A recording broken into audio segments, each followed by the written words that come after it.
The package arrived on my birthday, brown paper, blue ribbon, my father's handwriting after 6 years of silence. Happy birthday, kiddo. Let's start over. Inside were homemade cookies, meticulously decorated. From a man who'd never baked a day in his life. A man who measured love in obedience, punishment in teaspoons. I should have thrown them away. Instead, I gave them to my sister and her son. When my phone rang the next morning, his voice was ice. You did what? By nightfall, they were in the hospital. By dawn, I understood the truth that had been hiding in plain sight all these years. Some gifts aren't meant to be shared. And family recipes can be deadly when mixed with decades of obsession. Delaney Frost stared at the single candle flickering atop the store-bought cupcake on her kitchen counter. 33 years old today, and here she was, celebrating alone in her cramped Chicago apartment. The walls seemed to press in, just like the memories she'd been trying to outrun since her mother's funeral 3 years ago. She closed her eyes, made a wish out of habit rather than hope, and blew out the candle.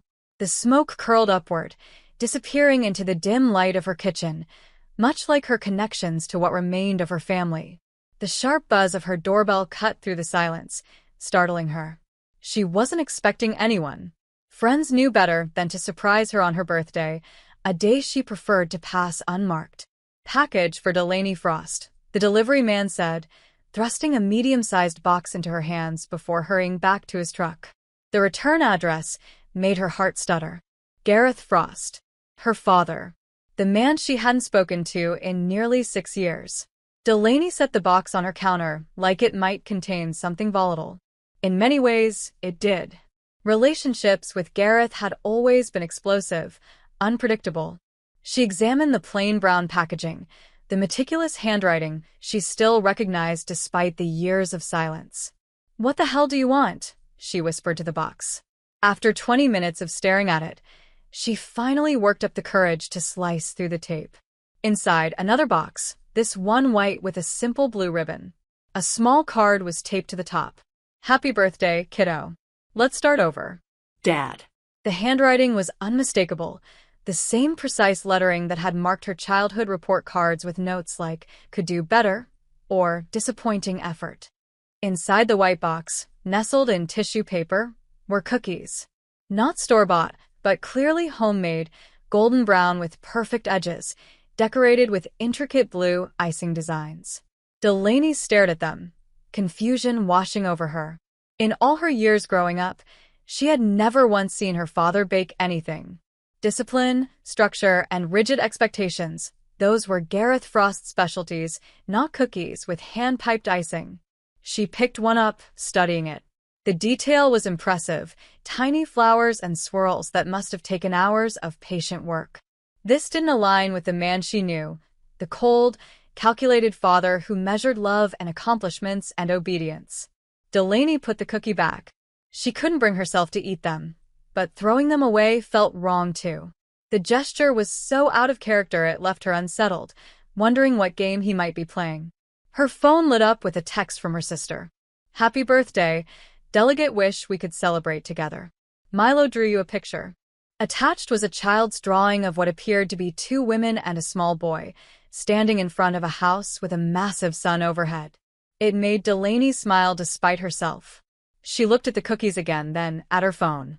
On impulse, she texted back. Actually, I was thinking of driving out to see you guys this afternoon.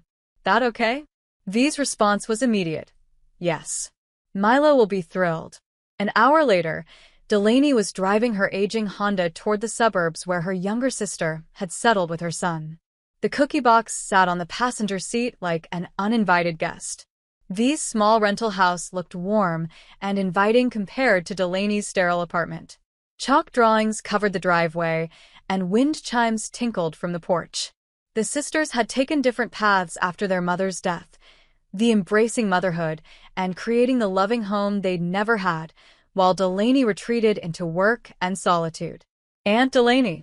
7-year-old Milo threw himself at her legs the moment she stepped onto the porch. His dark hair flopped over bright eyes that examined her face with unsettling perception. You look sad. Is it because birthdays make you think of Grandma? Milo, boundaries. V appeared behind him, her smile tired but genuine. At 30, she already had faint lines around her eyes, the marks of single motherhood and too many sleepless nights. Happy birthday, sis. The sisters embraced, a brief but meaningful connection. Delaney held up the white box. I brought something. Inside, V made coffee while Delaney explained about the unexpected gift. Dad sent you cookies? V's eyebrows rose in disbelief. Our father? The man who once grounded me for a month because I snuck a single Oreo before dinner? The very same, Delaney said, opening the box. V peered inside. They're beautiful. But since when does Dad bake? Exactly what I thought, Delaney said. It feels weird. Wrong somehow. Milo appeared at the table, eyes widening at the cookies. Can I have one, Mom? Please. V hesitated, looking at Delaney. They're your birthday present. Delaney pushed the box toward them. Take them. I'm not going to eat them anyway. Consider it my gift to you guys. Are you sure? V asked. Positive. They're just going to sit in my apartment and get stale otherwise. Milo didn't need further encouragement. He grabbed a cookie decorated with an intricate star pattern and bit into it enthusiastically. These are so good, he proclaimed, crumbs spilling. They taste like honey and cinnamon. V, after moments' hesitation, tried one too. He's right. These are actually delicious. She took another bite, studying the cookie. I don't understand. Dad never showed any interest in baking. Or in birthdays, for that matter. People change. Delaney suggested, not believing it herself. Not him, V said quietly. Not without a reason. They spent the afternoon catching up. V talking about her job at the local library, Milo showing off his rock collection and newest drawings. By the time Delaney left, the sky had darkened, and Milo had eaten 3 more cookies, while V had nibbled on 2. The box was half empty when Delaney hugged them goodbye. Call me tomorrow? V asked at the door. Promise, Delaney said, squeezing her sister's hand. The next morning, Delaney was pouring her first cup of coffee when her phone rang. The screen displayed a number she hadn't seen in years, but still knew by heart. Her father. Her finger hovered over the decline button, but curiosity won. Hello. Delaney. His voice was just as she remembered it, deep, controlled, with an underlying tension that always made her feel like she was being evaluated. Did you get my package? I did, she said carefully. That was unexpected. So he paused. How were the cookies? There was something in his tone, an eagerness that felt wrong, predatory almost. Delaney's instincts flared in warning. Actually, I gave them to V and Milo, she said, keeping her voice casual. I'm not much of a sweets person these days. The silence that followed was absolute. When Gareth finally spoke, his voice had transformed into something she barely recognized, raw and filled with fury. You did what? The rage in those 3 words made Delaney physically recoil from the phone. They're just cookies, Dad, she said, her own anger rising defensively. What's the big deal? Those weren't meant for them, he hissed. They were for you. Only you. The call ended abruptly. Delaney stood frozen, the phone still pressed to her ear, a cold dread seeping through her veins. She called V immediately. No answer. She tried again. Straight to voicemail. 20 minutes later, Delaney was in her car, breaking speed limits all the way to her sister's house. Her knuckles were white on the steering wheel as terrible possibilities raced through her mind. When she arrived, the front door was unlocked, unusual for security-conscious V. Inside, the house was eerily quiet. V. Delaney called, her voice echoing in the stillness. Milo. A faint moan from the bathroom drew her attention. She found V on the floor, pale and shivering, a sheen of sweat on her forehead. Something's wrong, V whispered, her voice raspy. Milo. He started vomiting at dawn. Couldn't stop. Mrs. Bradley next door took him to the ER. What about you? We need to get you to the hospital too, Delaney said, helping her sister to her feet. It's the cookies, V managed to say before another wave of nausea doubled her over. Has to be. Nothing else makes sense. As Delaney helped her sister to the car, the weight of what she'd done, or rather, what she'd avoided by pure chance, crashed down on her. The cookies hadn't been a peace offering. They'd been meant to harm her. And instead, she'd given them to the two people she loved most in the world. The antiseptic smell of the hospital burned Delaney's nostrils as she paced the waiting room floor. Her sister was being examined in one room, her nephew in another. The guilt pressed down on her like a physical weight. She had done this to them, however unintentionally. When the doctor finally approached, his expression was grave. "Are you family?" he asked. "Yes, I'm V's sister, Milo's aunt," Delaney said quickly. "How are they?" "Your nephew is stable but dehydrated. Your sister's condition is more concerning. Her symptoms are more severe." "What's wrong with them?" Delaney asked, her voice cracking. "All signs point to some form of poisoning," the doctor said, watching her carefully. "Do you have any idea what they might have ingested?" Delaney hesitated. The truth would mean explaining about her father, about the cookies, about her terrible mistake in giving them away. She wasn't ready to voice those accusations without being certain. "I brought them cookies yesterday," she said finally. "Store-bought. I don't know what was in them." The lie tasted bitter, but she needed time to process what was happening, to understand why her father would do this. "We're running toxicology screens now," the doctor said. "In the meantime, is there anything else you can tell me that might help?" Before Delaney could answer, two uniformed police officers appeared behind the doctor. "Hospital protocol for suspected poisonings." "Ma'am, we'd like to ask you a few questions," the taller officer said. Delaney followed them to a small consultation room. Their questions were direct, clinical. What had V and Milo eaten in the past 24 hours? Did they have any allergies? Was there anyone who might want to harm them? "The cookies," Delaney finally admitted. "They weren't store-bought. My father sent them to me for my birthday. I gave them to my sister and nephew." "Your father," the officer repeated, making a note. "And why would your father send poison cookies?" "I don't know that they were poisoned," Delaney said, though she no longer believed that. "But he was extremely angry when I told him I'd given them away." "Angry how?" "He yelled. Said they were only meant for me." The officers exchanged a glance that Delaney couldn't read. "We'll need your father's contact information," the second officer said. After the police left, Delaney sat beside Milo's bed, watching his small chest rise and fall. And 4 dripped fluids into his arm. He looked so fragile, so innocent. "I'm so sorry," she whispered, though he couldn't hear her. Her mind drifted back to her childhood, to memories she'd tried to suppress. Gareth Frost had never been a warm father, but she'd always told herself he wasn't cruel, just strict, traditional, demanding excellence. But now, darker memories surfaced. The time V had spilled juice on his newspaper and been locked in her room for an entire weekend. The disciplined dinners, where their father would serve bland, sometimes cold food as punishment for perceived infractions, while he ate a normal meal across from them. Her mother's strange, recurring illnesses that seemed to flare whenever she disagreed with him. Had she deliberately blinded herself to the truth? Had Gareth always been capable of this kind of calculated harm? A nurse interrupted her thoughts. "Miss Frost, your sister is asking for you." V looked ghostly against the white hospital sheets, but her eyes were clear. "Where's Milo?" were her first words. "He's okay," Delaney assured her. "Resting in the pediatric ward. They say he'll recover faster than you. He ate less, and his symptoms started earlier, so they got fluids into him sooner." V nodded weakly. "It was the cookies, wasn't it?" "I think so," Delaney admitted. "Dad called this morning. He was furious that I gave them to you instead of eating them myself." "Jesús del." V closed her eyes. "I always knew he was messed up, but this."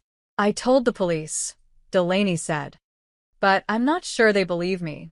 There's no evidence besides my word." "They will," V said with sudden intensity. "Because this isn't the first time." "What do you mean?" "He used to do this to Mom," V whispered. "With food. With drinks. I saw him once, putting something in her tea, when she'd made him angry. I was maybe 10. I tried to tell her, but she didn't believe me." or couldn't afford to believe me. The revelation hit Delaney like a physical blow. All those times their mother had been ill, bedridden for days, had that been Gareth's doing? "We need to file a formal police report," Delaney said. "Make sure they take this seriously." At the police station later that day, Detective Kellen Byrne listened to Delaney's account with professional detachment.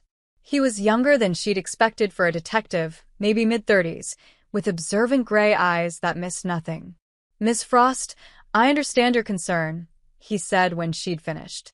"But without the cookies themselves for testing, or any physical evidence linking your father to the poisoning, this is going to be difficult to pursue." "My sister and nephew are in the hospital," Delaney said, frustration rising.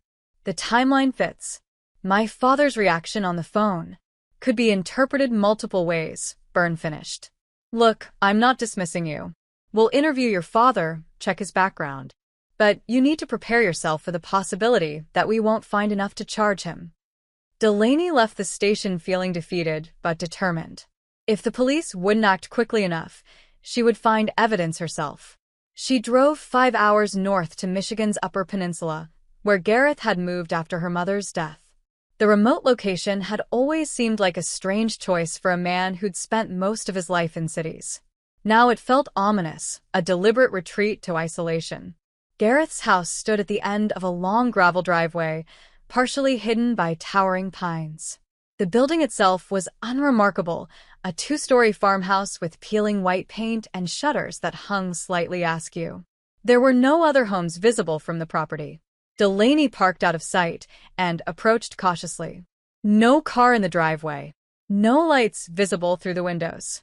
She tried the front door anyway, unsurprised to find it locked. The back door, however, yielded to her push. It swung open with a creak that seemed deafening in the stillness. Inside, the house was colder than the autumn air outside, and nothing like the orderly home her father had maintained during her childhood. Books were stacked in precarious towers on every surface. Papers covered the dining table, many covered with her father's precise handwriting. The walls held an eclectic mix of religious imagery, crosses, framed Bible verses, and stranger symbols Delaney didn't recognize. Medical textbooks filled one bookshelf, many with markers protruding from their pages. In the kitchen, she found rows of glass jars on open shelves. Each was meticulously labeled belladonna, digitalis, aconite, taxus, alongside more innocuous herbs like lavender and rosemary. Some jars held dried plants, others powders or liquids. More disturbing were the smaller jars labeled with family names: Margaret, Helen, Delaney, Genevieve. These contained what looked like personal items: a button, a ribbon, what might have been a lock of hair. The sight of her own name on one of those jars sent a chill through Delaney. She backed away, bumping into a small table.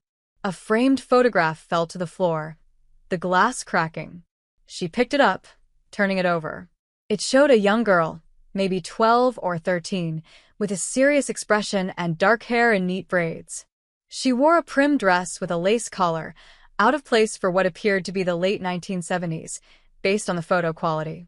Written on the bottom in her father's handwriting, Corinne 1978.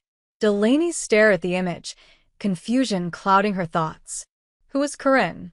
She had no relatives by that name that she knew of. The girl looked vaguely familiar, though Delaney couldn't place why. A noise outside startled her, the crunch of tires on gravel. Quickly, she slipped the photograph into her pocket and hurried toward the back door. Before leaving, an impulse drew her to a small desk in the corner. She pulled open the drawer and found a silver locket nestled in a velvet pouch. Her name was engraved on its surface. Inside the locket was a dried flower petal, nearly translucent with age, and what appeared to be a small lock of dark hair, too fine to be an adult's. A child's hair. The sound of a car door slamming galvanized her into action. She pocketed the locket and slipped out the back door, circling around to the woods behind the house. From the shelter of the trees, she watched as an elderly woman approached the house, key in hand. Not Gareth, but someone who had access to his home.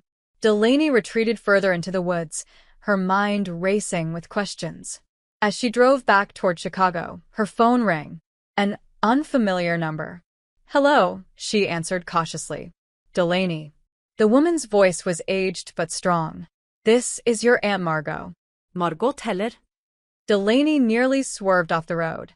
Her father's sister, a woman she hadn't spoken to in over a decade.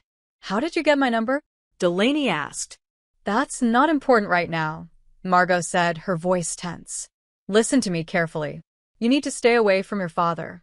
He's not done yet. What do you mean? Do you know what he did? The cookies. I know more than you can imagine, Margot interrupted. And I've kept silent too long.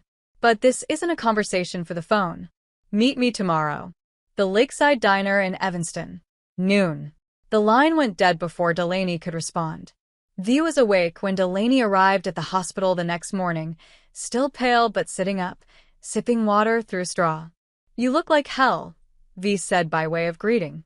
I drove to Dad's house yesterday, Delaney admitted, pulling a chair close to the bed. V's eyes widened. Are you insane? What if he'd been there? He wasn't, but I found some things. Delaney hesitated, unsure how much to share in her sister's fragile state. Tell me, V insisted. No more secrets in this family. Look where that's gotten us. Delaney described the strange house, the labeled jars, the photograph of the unknown girl named Corinne. She didn't mention the locket with her own name. Some instinct held her back from sharing that particular detail. I always thought there was something wrong with him, V said quietly. But Mom kept making excuses. Your father is under a lot of pressure. Your father shows love differently. Your father had a difficult childhood. She took another sip of water, wincing slightly. But I saw things, delicate things I tried to tell you about, but you never wanted to hear it. Like what? Delaney asked, though part of her already knew. He used to put things in Mom's food when she upset him. I caught him once, grinding something into her coffee. When I asked what he was doing, he said it was a special sweetener because Mom worked so hard. V's eyes filled with tears. And then she'd get sick. Every time they argued, within days she'd be bedridden with migraines or stomach flu. Why didn't you tell someone? A teacher, a doctor? I tried telling Mom. She said I was imagining things, making up stories. V looked away. I think she knew deep down. But admitting it would have meant facing the truth about who she'd married, the danger she'd put us in. It was easier to pretend. A noise from the doorway interrupted them. Milo stood there in his hospital gown, a nurse hovering protectively behind him. He wanted to see his mom, the nurse explained. Just for a few minutes. Milo climbed carefully onto V's bed, his small face solemn. Are you better now, Mom? Getting there, buddy, V assured him, smoothing his hair. I had bad dreams, Milo said, his voice small. Grandpa was in them. He said I shouldn't have eaten what wasn't mine. Delaney and V exchanged alarmed glances. Milo, honey, V said carefully. Grandpa hasn't seen you since you were a baby. You don't remember what he looks like. He was tall, Milo insisted, with white hair and glasses. And he smelled like those sticks you burn sometimes. Incense. V asked, her voice strained. Milo nodded. He said the cookies were special. Only for Aunt Delaney. After Milo had been taken back to his room, Delaney checked her phone. 3 missed calls and a voicemail from an unknown number. She stepped into the hallway to listen. Delaney. Her father's voice, unnervingly calm. I thought you were stronger. Just like your mother, soft, sentimental, stupid. You'll regret this interference. The message sent ice through her veins. It wasn't just anger in his voice, it was calculated menace. Later that morning, Detective Byrne arrived at the hospital, his manner notably less dismissive than the day before. We've received the preliminary toxicology reports, he said without preamble. Both your sister and nephew had traces of aconite in their systems. Monkshood, also called wolfsbane. It's highly toxic, even in small doses. Then you believe me now? Delaney asked. About my father? I'm taking your concerns seriously, Byrne said carefully. We're trying to locate Gareth Frost for questioning, but he seems to have vacated his residence. Do you have any idea where he might go? Delaney shook her head, then remembered. I'm meeting my aunt today, his sister, Margot Heller. She called me yesterday, sounded worried. She might know something. Byrne nodded. I'd like to speak with her as well. Mind if I join you? The lakeside diner was nearly empty when they arrived. Margot Heller sat in a corner booth, her back to the wall, eyes on the door. She was in her 70s, with the same sharp features as Gareth, though softened by age. Her silver hair was pulled back in a severe bun, and she wore a simple navy dress with a white cardigan. When she spotted Delaney, her expression changed, relief mixed with apprehension. The appearance of Detective Byrne beside Delaney seemed to throw her momentarily. You brought the police, she said, her voice carrying the same crisp enunciation as Gareth's.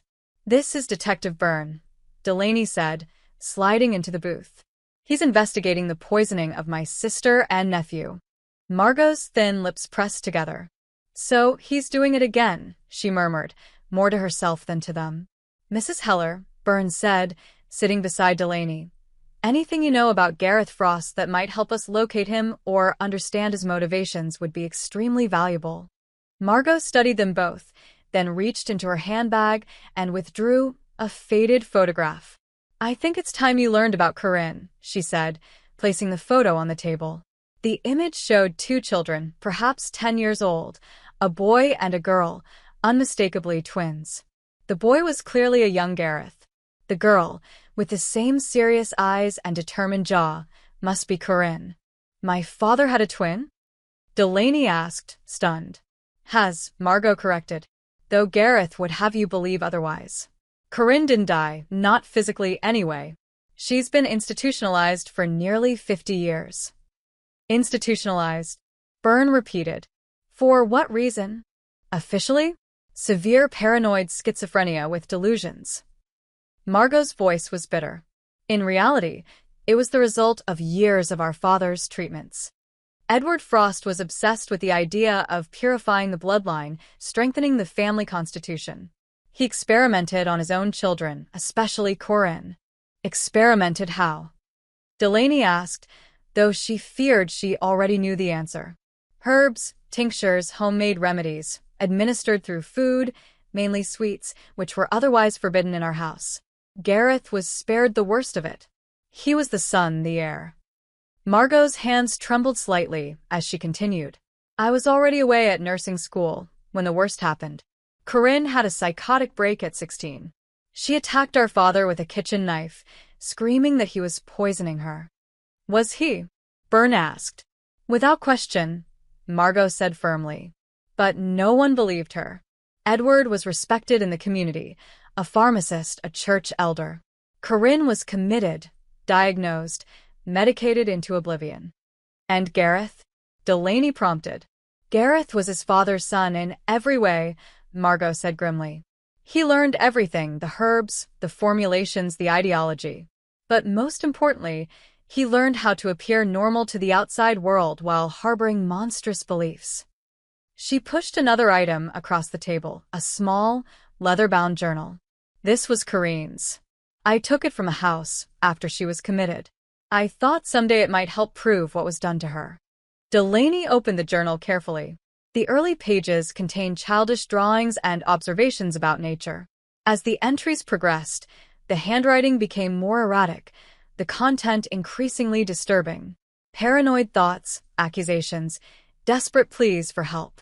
One entry stood out, circled multiple times in shaky red ink. Daddy says I'm not allowed sweets anymore unless I behave. He says love tastes bitter. Where is Corinne now? Delaney asked. Stillwater Psychiatric Facility in northern Wisconsin. Margot replied. I visit when I can, but she rarely recognizes me anymore. The medications have hollowed her out. And my father knows you're telling me this? Delaney asked. Gareth believes I've kept his secrets all these years out of family loyalty, Margot said. He doesn't know I've been gathering evidence, waiting for the right moment. When I heard about the cookies, I knew I couldn't stay silent any longer. Mrs. Heller, Byrne interjected, are you aware of any other incidents involving your brother and suspicious illnesses? Margot's gaze dropped to the table. There were two women in the 1980s, both dated Gareth briefly. Both disappeared under unusual circumstances. The police investigated, but found nothing conclusive. I've always believed Gareth was responsible. What were their names? Byrne asked, notebook ready. Lisa Winters and Diane Taylor, Margot said. Lisa was a nurse at the hospital where Gareth worked as an orderly. Diane was a graduate student researching folk medicine. Both showed interest in Gareth's knowledge of herbal remedies. As they left the diner, Byrne thanked Margot for her information and asked her to remain available for further questions. When he stepped away to make a phone call, Margot gripped Delaney's arm. There's something else, she whispered urgently. Something I couldn't say in front of him. Your mother didn't die of natural causes. Before Delaney could respond, Byrne returned, and Margot quickly released her arm. That night, alone in her apartment, Delaney began receiving text messages from an unknown number. Biblical verses about betrayal and sacrifice. She blocked the number, only to receive identical messages from a different 1 minute later. In the morning, she found a dead cardinal on her windowsill, its beak sealed shut with what appeared to be candle wax. A clear message, silence or suffer. As she carefully disposed of the bird, her phone rang. It was Byrne. We've found something you need to see, he said without greeting. Can you come to the station right away? The evidence lay spread across a conference table. Old newspaper clippings, police reports, and photographs. 2 missing person cases from 1983 and 1985, Lisa Winters and Diane Taylor, just as Margot had said. Both cases went cold, Byrne explained. No bodies, no crime scenes, no clear evidence of foul play. But there's this. He pointed to a detail in one report. Lisa Winters had complained of recurring illness in the weeks before her disappearance. Her roommate told police she would become violently ill after dates with her new boyfriend, a hospital orderly named Gary Fletcher. Gary Fletcher? Delaney questioned. We believe it was an alias used by Gareth Frost, Byrne said. The physical description matches, and we found employment records for a Gary Fletcher at the same hospital where your father worked under his real name around the same time. The fingerprints on file for Fletcher are a partial match to Gareth Frost's. He poisoned them, Delaney said, the realization settling like lead in her stomach. Just like he tried to poison me. We don't know that for certain, Byrne cautioned. But we have enough to bring him in for questioning. The problem is finding him. I might know where to look, Delaney said slowly. Margot mentioned Corinne is at Stillwater Psychiatric Facility. If he knows his sister has been talking to us, he might go there to silence her, Byrne finished. I'll call the Wisconsin authorities immediately. As they waited for word from Wisconsin, Delaney felt a strange calm descend. The scattered pieces of her life, her father's coldness, her mother's mysterious illnesses and death, her own instinctive distrust of food, were finally forming a coherent, if horrifying, picture. She was the daughter of a poisoner. A man who used food, the most basic form of nurture and love, as a weapon. What did that make her? The morning after their discovery about the missing women, Delaney drove V and Milo from the hospital to her apartment. Both were still weak but stable enough for discharge, and the doctors had agreed they shouldn't return to V's house alone. Not with Gareth still at large. We'll stay just until we figure things out, V said, settling Milo on Delaney's couch with his favorite stuffed dinosaur and a borrowed tablet. Delaney nodded, though she knew figuring things out wouldn't be simple. Their family's foundation had crumbled beneath them, revealing dark chambers they were only beginning to explore. I called Mrs. Bradley next door to get some of our things, V continued, her voice low. She said a man was at our house yesterday, just standing there, staring at the windows. Delaney felt a chill. Did she describe him? Tall, white-haired, well-dressed, like he was going to church. V's eyes met Delaney's. It was him, Delaware. He's watching us. Before Delaney could respond, her phone buzzed with a text from Detective Byrne. Wisconsin authorities checked Stillwater. No sign of Gareth, but Corinne agitated, saying brother was here. Call me. As Delaney dialed Byrne's number, a sharp pain flashed behind her eyes, blurring her vision. She steadied herself against the kitchen counter, waiting for it to pass. You okay? V asked, watching her with concern. Just tired. Delaney lied, though this was the third such episode since morning. Alongside the blurred vision came waves of nausea, a metallic taste lingering in her mouth. When Byrne answered, his voice was tense. Gareth was at Stillwater yesterday, but left before authorities arrived. The staff didn't think anything of his visit. He's listed as Corinne's next of kin, makes regular donations to the facility. What did he want with her? Delaney asked. Hard to say. Corinne's not exactly lucid, but she keeps saying he took it back. Any idea what that means? Delaney thought of the locket with her name, the dried flower inside. Maybe. I need to check something. After ending the call, Delaney searched her coat pocket for the locket she'd taken from Gareth's house. It wasn't there. What's wrong? V asked, seeing her growing panic. There was a locket at Dad's house with my name on it. I took it, but now it's gone. Delaney dumped the contents of her purse onto the counter. Nothing. Could you have dropped it? Or he took it back, Delaney murmured, remembering Corinne's words. If he was at my apartment, the realization hit her with frightening clarity. If Gareth had been in her apartment, he could have left something behind. Something like cookie crumbs in her coat pocket, easy to mistake for residue from the original box. V, I think he got to me too, Delaney said, the room starting to spin. I'm showing the same symptoms you had. V's face paled. We need to get you to the hospital. Now. The emergency room doctor confirmed what Delaney had suspected, traces of aconite in her bloodstream, though at lower levels than V and Milo had experienced. Fortunately, you caught it early, the doctor explained. We're flushing your system with activated charcoal and 4 fluids. You should recover fully, but we'd like to keep you overnight for observation. From her hospital bed, Delaney called Byrne to update him. He's escalating, she concluded. First the cookies meant for me, then contaminating my apartment when that failed. We've got officers watching your place and the hospital, Byrne assured her. And we're tracking his credit cards, phone, everything. He can't stay hidden for long. There's something else, Delaney said. My Aunt Margot told me something about my mother before you came back at the diner. She implied my mother didn't die of natural causes. What was the official cause of death? Heart failure. She had a history of health problems, at least that's what we were told.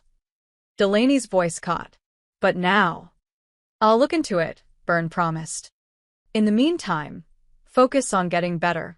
And Delaney, be careful what you eat or drink, even in the hospital. The warning wasn't necessary. Delaney had already decided to refuse all food and accept only sealed water bottles that she opened herself. That evening, Margot visited, her expression grave as she settled into the chair beside Delaney's bed. The doctors say you'll recover, she said, more statement than question. Looks that way, Delaney agreed. Margot, you said something about my mother, that she didn't die naturally. Margot's gaze dropped to her hands, weathered and spotted with age. Helen tried to leave Gareth when you were about 12. She'd seen enough to know what he was capable of. But he had insurance. What kind of insurance? Evidence, fabricated of course, that she had harmed Corinne years earlier, during a visit to the institution. He threatened to go to the police, have her arrested, take you girls away. Margot twisted the plain gold band she still wore, though Delaney knew her husband had died decades ago. Helen stayed. But she never stopped planning her escape. When you girls were grown, she finally told him she was leaving for good. And then she got sick, Delaney said softly. The official diagnosis was viral myocarditis leading to heart failure, Margot confirmed. But I was a nurse for 40 years. I know poisoning when I see it, especially the kind that mimics natural illness. Why didn't you say anything? Report him. I had suspicions, not proof. By the time Helen died, Gareth had already laid the groundwork. Everyone knew she had a weak heart. And he was careful, always careful. Margot looked up, her eyes shining with unshed tears. I've been a coward, Delaney. I should have spoken up years ago, saved you girls from all this. You're speaking now, Delaney said, reaching for her aunt's hand. That's what matters. The next day, released from the hospital, Delaney joined Byrne on a drive to Pine Hollow Cemetery, where Corinne Frost was supposedly buried. According to county records, Corinne Frost died in 1984 and was interred here, Byrne explained as they walked among the weather headstones. But we know she's alive at Stillwater. So, who's in the grave? Delaney asked. That's what we're going to find out. The court approved an exhumation order this morning. Byrne pointed to where cemetery workers were preparing equipment near a simple gray marker bearing the name Corinne Elizabeth Frost. Look at this, Delaney said, kneeling beside the stone. Fresh wildflowers lay at its base, not yet wilted. Someone's been here recently. As they waited for the exhumation to begin, Byrne received a call that made him step away. When he returned, his expression had changed. We found something at your father's house, he said. A hidden room behind a false wall in the basement. Inside were old videotapes, dozens of them, dating back to the 1970s. What's on them? Delaney asked, though part of her didn't want to know. Family footage, mostly. Your father apparently documented everything. The tech team is going through them now, but they've already found something you should see.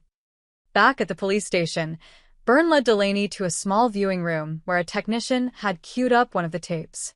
The grainy footage showed a living room Delaney didn't recognize, probably from her father's earlier home. A young girl, perhaps 10 years old, sat rigidly on a flowered couch while a man's voice spoke off-camera. This is Corinne's 10th birthday, Gareth's younger voice narrated. A special day for a special girl. The camera zoomed in on Corinne's face. She wasn't smiling. Her eyes darted nervously towards someone out of frame. Dad made you a special treat, Gareth continued. Show the camera what a good girl you are. A hand appeared, holding a cupcake topped with a single candle.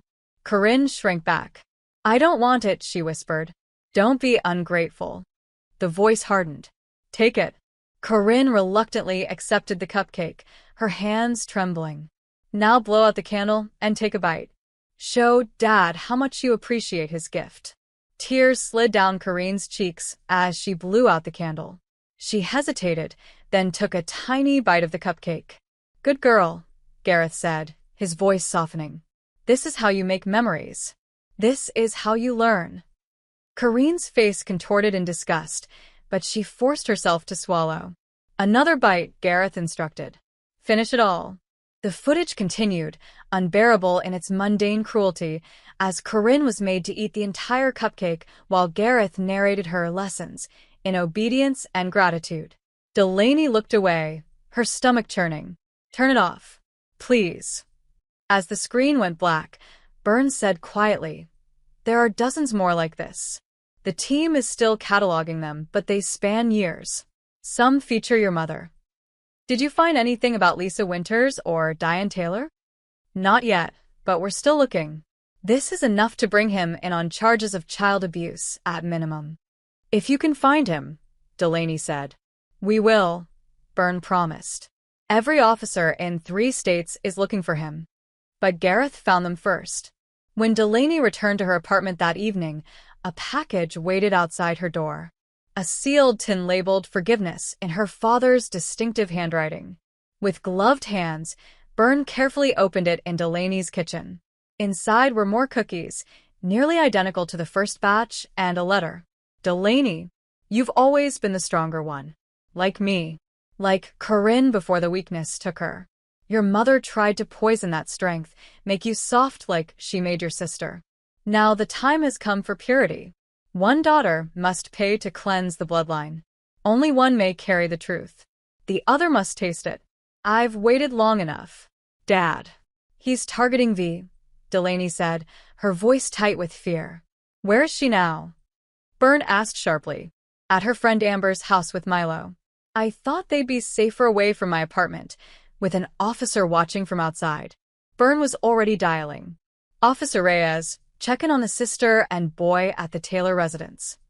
He listened, his expression darkening. When? Did anyone see which direction? Hanging up, he turned to Delaney. A nurse picked up your sister from her friend's house an hour ago. Said there was a complication with her blood work. Needed to bring her back to the hospital. The friend thought it was strange, but didn't question it. Milo. Still at the friend's house.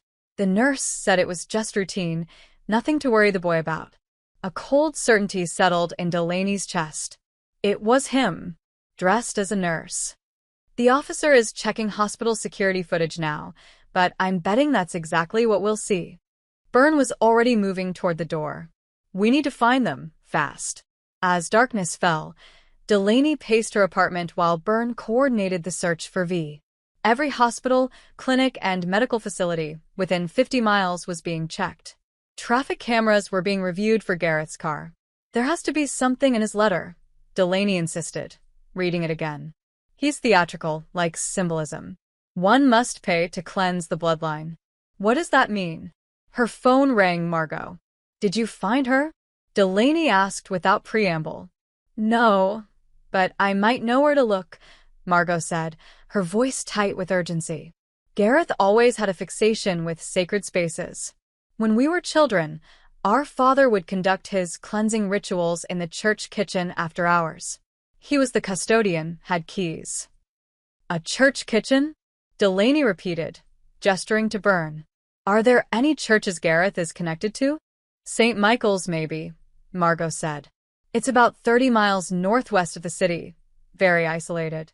He donated money for their renovation last year. Mentioned it in his Christmas card. Byrne was already typing on his phone. St. Michael's Lutheran, off Route 14. Looks like it's surrounded by woods, nearest neighbor over a mile away. We're going there now, Delaney told Margot. Call if you think of anything else. The drive to St. Michael's felt endless, though Byrne pushed well beyond the speed limit, lights flashing. They rode mostly in silence, each lost in thoughts too dark to voice. St. Michael's was a small white-clapboard building with a modest steeple, the kind of rural church that had served its community for generations. A gravel parking lot held a single car, Gareth's sedan. Wait for backup, Byrne instructed as he drew his weapon. They're 10 minutes out. V might not have 10 minutes, Delaney said, already moving toward the church's side door. Inside, the building was eerily silent, lit only by a few security lights. They moved quietly through the sanctuary, past wooden pews and a simple altar, toward a swinging door-marked kitchen. The smell hit them first, sugar and cinnamon, the warm scent of baking that should have been comforting but now turned Delaney's stomach. Through the small window in the door, she could see Gareth's back as he bent over something on the counter. Beside him, slumped in a chair, was V. She's alive, Delaney whispered, seeing her sister's chest rise and fall. But she's not conscious. Byrne signaled for Delaney to stay back as he eased the door open, gun raised. Police. Don't move, Gareth. Gareth turned slowly, a serene smile on his face. He looked smaller than Delaney remembered, frilier, though his eyes burned with the same intensity that had frightened her as a child. Detective, he acknowledged calmly, as if welcoming a guest. And Delaney, right on time. Step away from your daughter, Byrne ordered. My daughter, Gareth repeated, placing peculiar emphasis on the word. Yes, she is that. Though not my true heir. That would be Delaney. He gestured to V, who stirred slightly but didn't wake. She's merely sedated. For now. I wanted her to witness the reconciliation. There's no reconciliation happening here, Delaney said, stepping forward despite Byrne's warning glance. It's over, Dad. We know about Corinne. About Lisa and Diane. About what you did to Mom. What I did to your mother. Gareth's face hardened. She wouldn't take what I made. You think love is free? It's earned. Through obedience, through trust. He picked up a cookie from the tray beside him, identical to those he'd sent Delaney. These are how we show devotion in this family. How we prove our worth. By poisoning the people who trust you? Delaney asked. By testing them, Gareth corrected. Your mother failed. Corinne failed. But you, Delaney, you have her strength. Her potential. Corinne isn't dead, Delaney said carefully, watching his reaction. We know she's at Stillwater. Gareth smiled, a secretive, knowing expression that chilled her blood. Corinne is alive in the only way that matters. Through you. You are her worthy twin reborn. With horrifying clarity, Delaney understood. In his twisted mind, she wasn't just his daughter. She was somehow Kareen's replacement, a second chance at whatever sick experiment he'd been conducting for decades. "Put the cookie down, Gareth," Burns said, his gun still trained on the older man. "You don't understand what's happening here, Detective," Gareth said dismissively. "This is family business. Sacred work." In a swift movement, he lunged toward Delaney, grabbing her arm with surprising strength, shoving a cookie toward her mouth. "Take it. Prove you're worthy." Delaney reacted instinctively, grabbing a heavy cast-iron skillet from the counter and swinging it with all her strength. It connected with Gareth's shoulder, sending him stumbling backward. The impact knocked loose a flood of memories, childhood games where they were punished with salt cookies if they lost, her mother lying pale in bed after disagreeing with Gareth about Delaney's college choices, the strange bitter aftertaste in her birthday cake the year she turned 16 and announced she wanted to study art instead of medicine. "You've been doing this our whole lives," she said, the realization washing over her in a wave of nausea.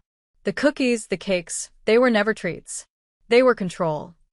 Gareth had recovered his balance, his face twisted with rage. "You ungrateful child. After everything I've done to purify our line, to strengthen you, to poison us," Delaney corrected, moving toward V. "To punish us for being human instead of whatever twisted ideal you created." While they spoke, Byrne had circled behind Gareth, but the older man sensed his approach. With surprising agility, he grabbed a knife from the counter and pointed it at V's throat. "Stay back," he warned, "or she pays the price for her sister's defiance." The standoff held for a breathless moment. Then, with a groan, V began to stir, disrupting Gareth's focus just long enough for Byrne to tackle him to the ground. As they struggled, Delaney dragged her semi-conscious sister away from the fight. Behind them, a pot of oil Gareth had been heating tipped over, igniting on the gas flame. Fire spread rapidly across the counter. "We need to get out," Delaney shouted to Byrne, who had Gareth subdued but handcuffed. They stumbled from the burning kitchen, half carrying V between them, Gareth shuffling ahead under Byrne's guard. Outside, the night air was sweet relief after the smoke and heat. But as they reached the parking lot, Gareth twisted suddenly from Byrne's grip and bolted toward the woods behind the church. "Stay with her," Byrne yelled to Delaney, taking off after Gareth. Delaney lowered V gently to the ground, cradling her sister's head in her lap as distant sirens announced the approach of backup. "Del?" V murmured, her eyes fluttering open. "What happened?"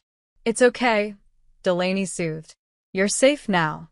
A crash echoed from the woods, followed by Byrne's shout. Conflicted, Delaney looked from her sister to the dark tree line. "Go," V whispered, pushing herself upright. "I'm okay. Help him." Delaney raced toward the woods, following the sounds of struggle. She found them in a small clearing, Byrne on his knees, nursing what looked like a head wound, while Gareth knelt several yards away, clawing frantically at the ground. "He's all yours," Byrne said, wincing as he stood. "He fell down the ravine, hit his head. I don't think he knows where he is anymore." Indeed, Gareth seemed oblivious to their presence. He dug at the soil with bare hands, muttering to himself, occasionally calling out Kareen's name. Blood trickled from a gash on his forehead, but he paid it no mind. "What's he doing?" Delaney asked. "I think he buried something here," Byrne said. "Or believes he did." As they watched, Gareth's digging grew more desperate. "Corinne," he shouted. "I'm coming for you. I'll bring you home." The distant sirens grew louder. Flashlight beams cut through the trees as officers and paramedics approached. "Gareth Frost," Byrne announced formally. "You're under arrest for the attempted murder of Genevieve Frost and Milo Frost, the assault of Delaney Frost, and kidnapping. You have the right to remain silent." As Byrne recited the Miranda warning, Gareth continued digging, lost in whatever nightmare lived in his mind, until officers gently but firmly pulled him away from the disturbed earth. "We'll have forensics examine this area tomorrow," Byrne told Delaney as paramedics led Gareth away. "There may be evidence here relating to the missing women." Delaney nodded, exhaustion suddenly overwhelming her. The adrenaline that had carried her this far was ebbing, leaving only a bone-deep weariness, and the dawning realization that the nightmare was finally ending. But not everyone gets a happy ending. 3 days later, before forensics could fully process the site behind the church, Gareth Frost was found dead in his cell. He had somehow obtained cleaning chemicals and ingested them, a final poisoning, self-administered. In his cell, authorities found a hand-drawn recipe book, its pages filled with names and dates going back 4 decades. Lisa Winters and Diane Taylor were there, alongside Delaney's mother Helen, and dozens of others Delaney had never heard of.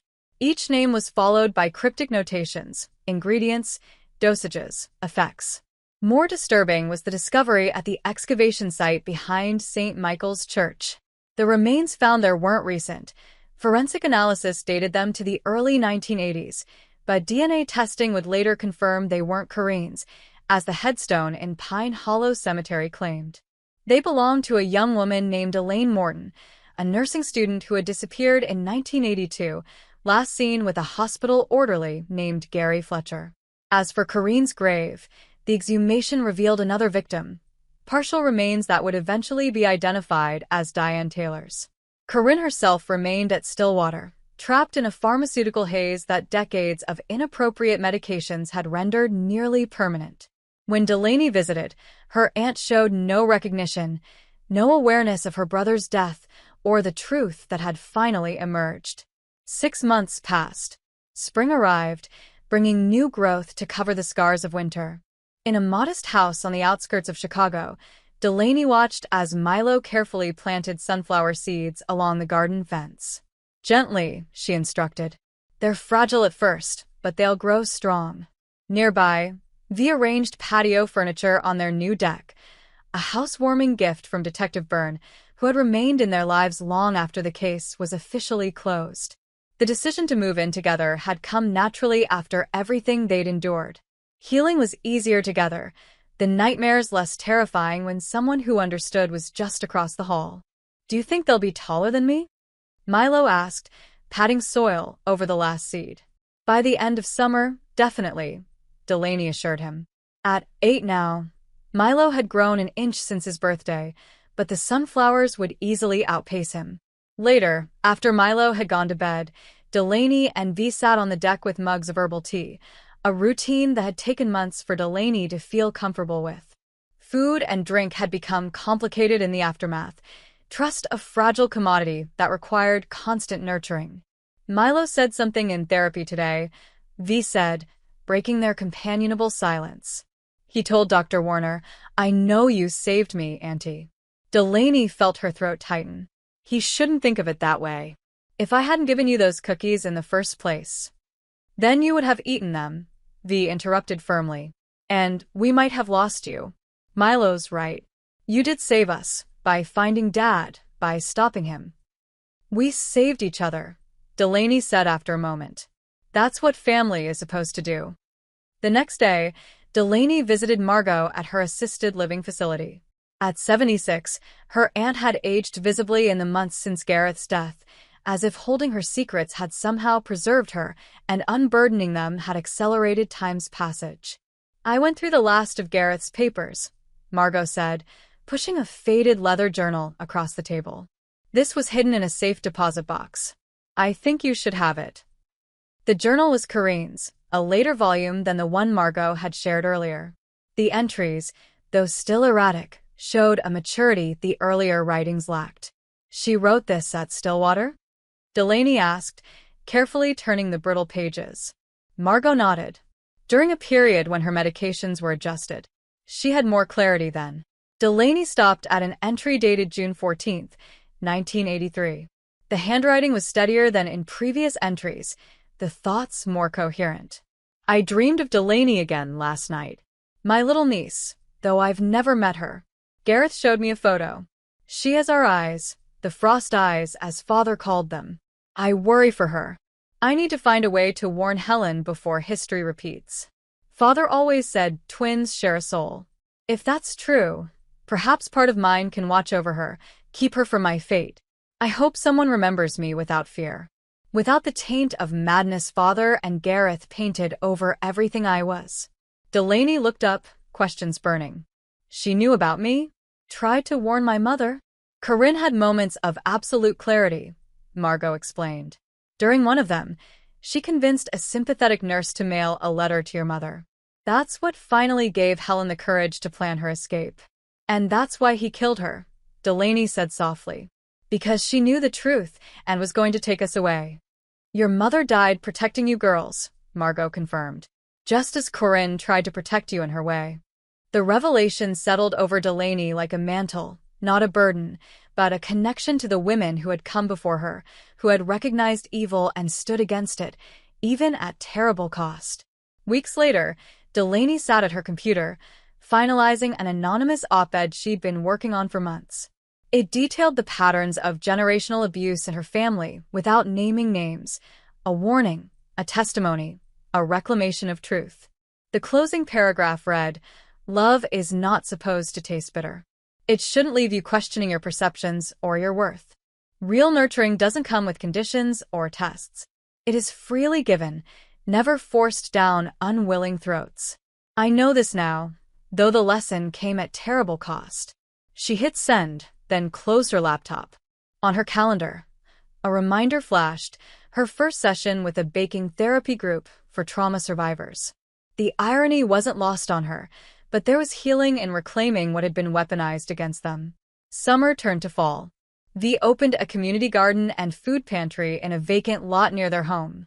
The sign, painted by Milo, read simply Corinne's Garden, a memorial to an aunt he'd never met but whose story had become part of their family's truth.